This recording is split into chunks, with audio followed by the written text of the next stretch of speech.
Before we begin, I want you to know that I'll be speaking at a carefully measured pace. This isn't just a video to watch, it's a video to read along with. Every word will appear on screen as I speak, giving you the perfect opportunity to master reading English while discovering powerful truths about life. So relax, follow the text, and let's learn together. Most people think healing means forgetting. They're wrong. Healing means facing what you've been running from. Here's what nobody tells you. The wounds you ignore don't disappear. They grow. They control you from the shadows. They show up in your anger, your anxiety, your failed relationships. In the next 20 minutes, you'll discover why avoiding your pain is actually creating more of it.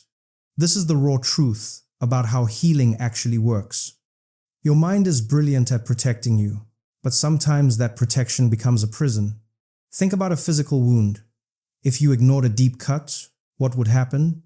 Infection, complications, more pain. Emotional wounds work the same way, but we've been trained to handle them completely differently. Here's the psychology. Your brain creates avoidance patterns as survival mechanisms. Someone hurt you deeply, so you avoid vulnerability. You failed publicly, so you avoid trying. You experienced loss, so you avoid attachment. These patterns feel like safety, but they're actually building walls around your life. I've moved on from that, you tell yourself. But have you really? Or have you just gotten better at changing the subject when it comes up? There's a massive difference between moving through pain and moving around it. Your body keeps the score. That's not just a saying, it's neuroscience. Unprocessed trauma stores itself in your nervous system. That tightness in your chest, those tension headaches, that constant feeling of being on edge, these aren't random. They're your body screaming about wounds you've refused to acknowledge. Here's what avoidance actually costs you. Energy. Massive amounts of energy. Think about it. How much mental bandwidth does it take to constantly redirect your thoughts away from painful memories? To construct elaborate justifications for why you act in certain ways? To maintain the facade that everything's fine? That energy could be building something beautiful. Instead, it's maintaining your prison. Society sold you a lie about strength. Strong people don't cry. Strong people don't need help. Strong people just push through. This is perhaps the most destructive myth about healing. Where did this myth come from? From movies where heroes never show pain. From parents who told you to toughen up. From a culture that treats emotional expression as weakness. You absorb these messages so deeply that you might not even question them anymore. Real strength isn't pretending you're unbreakable. Real strength is acknowledging exactly where you're broken and doing the work to heal anyway. The toughest people aren't the ones who never fall apart. They're the ones who fall apart, examine every piece, and carefully put themselves back together. Consider this. Vulnerability under pressure is courage. Anyone can appear strong when nothing threatens them, but showing your wounds when the world expects perfection? That takes genuine bravery. I don't want to be weak, echoes in your mind. But here's the reality check. You're already weak where you're wounded. Ignoring it doesn't make you strong. It just makes you weak and in denial. Weakness denied becomes a hidden vulnerability. Your enemies can exploit it because you refuse to defend it. Your loved ones can accidentally trigger it because you never told them it existed. Meanwhile, you're constantly guarding this secret weak spot, exhausting yourself in the process. Think about athletes. When they tear a muscle, do they pretend it's fine and keep competing? The smart ones don't. They acknowledge the injury, rest, rehabilitate, and come back stronger. Your emotional injuries deserve the same respect. Professional athletes understand something crucial. Ignoring an injury turns a minor problem into a career-ending disaster. They don't view rehabilitation as weakness. They view it as an investment in their future performance. Your emotional rehabilitation works the same way. Most people confuse numbness with healing. They've successfully suppressed their pain to the point where they barely feel it anymore. Mission accomplished, right? Wrong. Numbness isn't healing, it's emotional frostbite. You've cut off circulation to your hurt, and now healthy tissue is dying too. You know what else dies in numbness? Your capacity for genuine connection. your ability to experience wonder, your access to inspiration and creativity. These require emotional sensitivity, and you've frozen all of that to avoid feeling pain. When you numb pain, you don't get to choose what else gets numbed. Joy goes with it. Love gets dampened. Excitement becomes muted. You can't selectively numb emotions. It's all or nothing. People in deep numbness describe life as gray. They go through the motions. They experience pleasure but not joy. They have relationships but not intimacy. They exist but don't fully live. Is that really safer than feeling your pain? Not all wounds are created equal, and understanding yours is crucial. There are acute wounds, single traumatic events that changed you. Then there are chronic wounds, patterns of hurt that repeated so many times they became your normal. Acute wounds are often easier to identify. That betrayal, that loss, that moment when everything changed. These wounds have clear origin stories. You know exactly when the injury occurred. You can point to the date, the place, even the exact words that were said. Your mind preserved these moments in vivid detail because your brain recognized them as significant. The memory might be painful, but at least it's clear. You know what you're dealing with.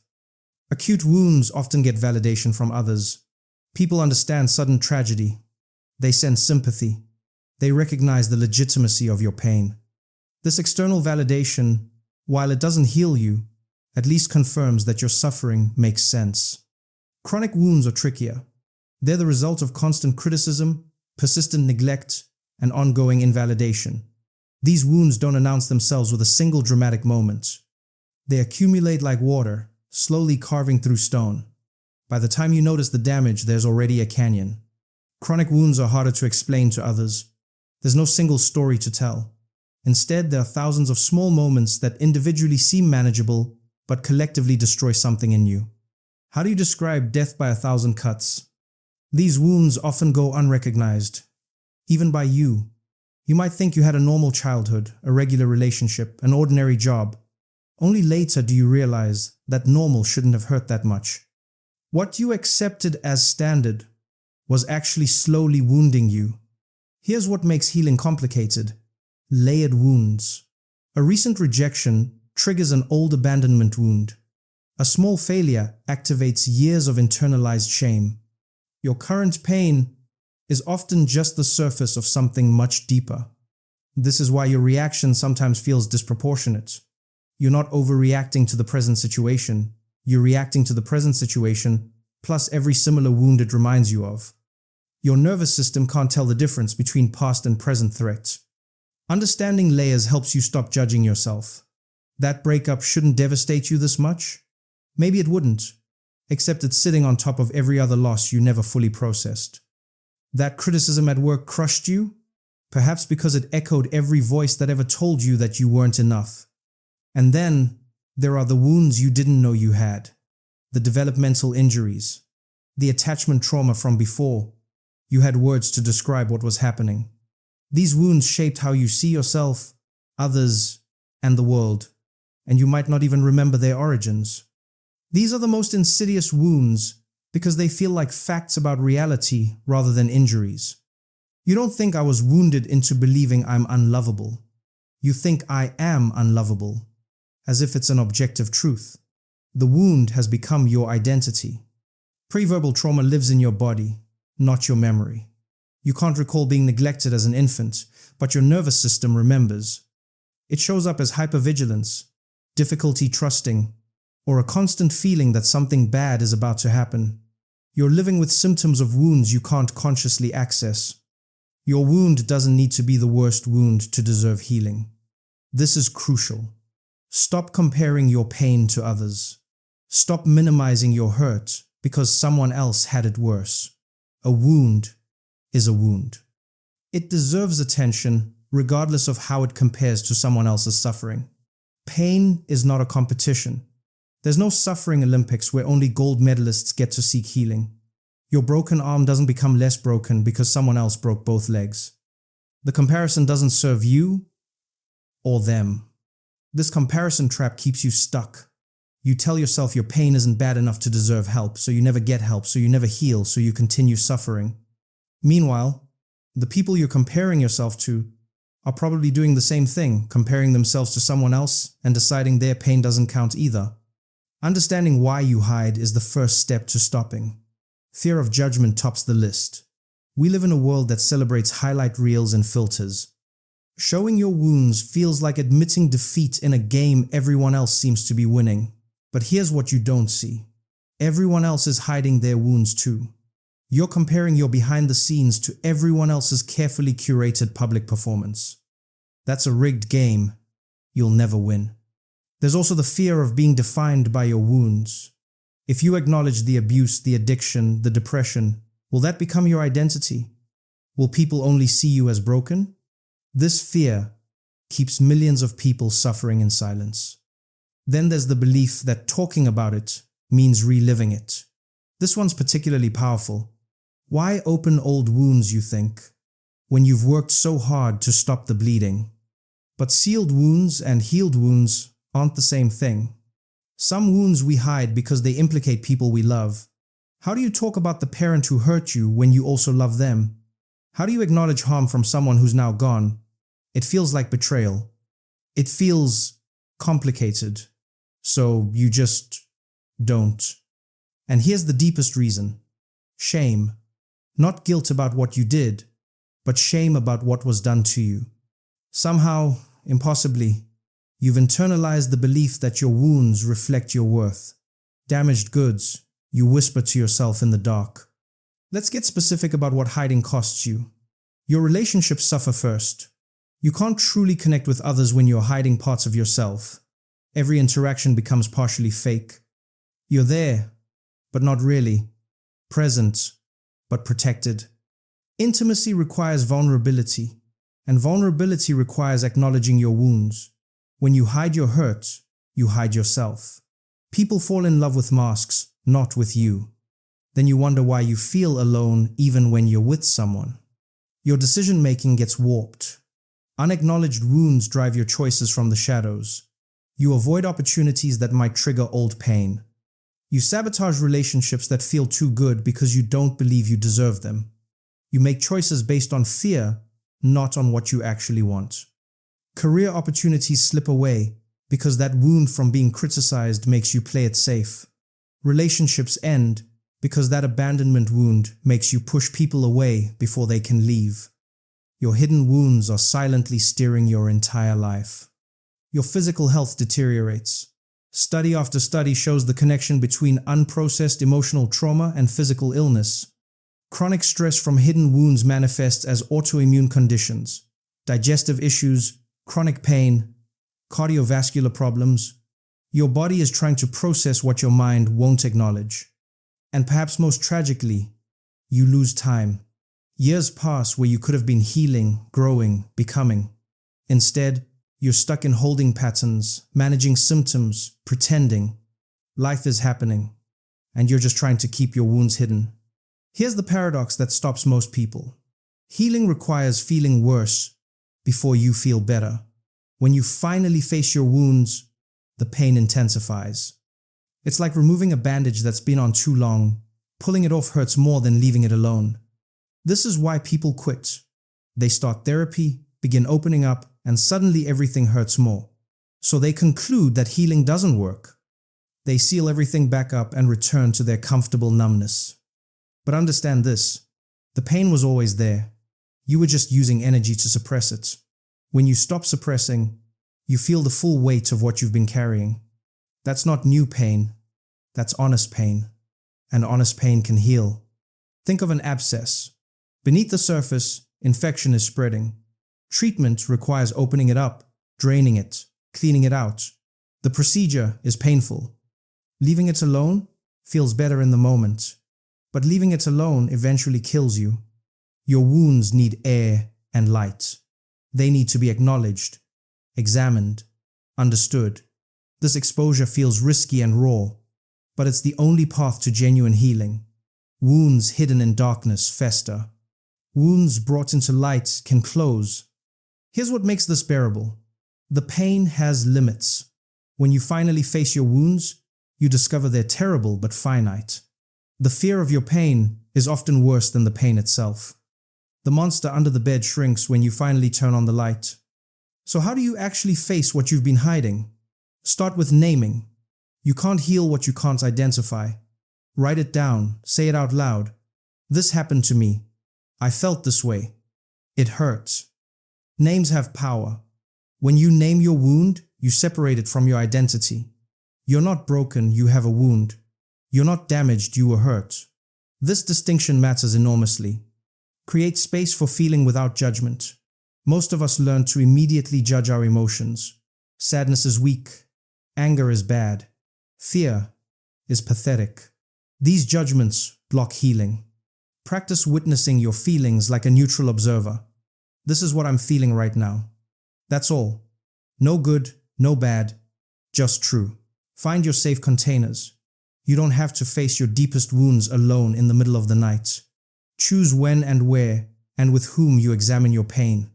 A therapist's office, a trusted friend's presence, a journal where no one else will read. Create boundaries around your healing. Tell your story, but don't live in it.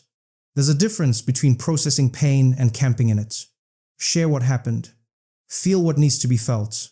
Then take the lessons and keep moving. Your wound is part of your story, but it's not the whole story. Watch for the tricks your mind plays. It will try to convince you that not thinking about your wounds is the same as healing them. It will minimize your hurt. It will compare your pain to others. It will do anything to avoid the discomfort of honest examination. Healing often requires witnesses. Someone who can hold space for your pain without trying to fix it, without minimizing it, without making it about themselves. This person becomes part of your healing. There's something profoundly powerful about being fully seen in your hurt and not being rejected. It rewrites the shame story. If this person can see my wound and not turn away, maybe I'm not as damaged as I believed. But choose your witnesses carefully. Not everyone is equipped to hold space for pain. Some people will minimize your hurt to manage their own discomfort. Others will try to fix you because they can't sit with suffering. Find someone who can simply be present. Professional help isn't weakness, it's wisdom. Therapists are trained witnesses. They know how to create safe space for healing. They recognize patterns you can't see. They guide you through processes you don't know how to navigate alone. Community healing has unique power. When you share your wound in a group of people with similar pain, something shifts. You realize you're not alone. Your shame loses its grip. Other people's healing becomes evidence that yours is possible. But remember, witnesses can guide you to water, but you have to drink. No one can heal your wounds for you. They can support, encourage, validate, but the actual work of facing, feeling, and processing is yours alone. Healing isn't about erasing what happened. It's about changing your relationship to it. The events remain the same, but their power over you shifts. This is integration, when your wound becomes part of your story without controlling your story. You'll know you're healing when you can talk about what happened without being flooded by emotion, when you can acknowledge the hurt without being consumed by it. When the wound becomes a scar, but closed and no longer bleeding. Transformation happens when you find meaning in your pain. Not that the pain was good or necessary, but that you can extract wisdom from surviving it. Your wound becomes a teacher. Your pain becomes a compass pointing you toward what matters. Some people become helpers, using their healed wounds to guide others through similar darkness.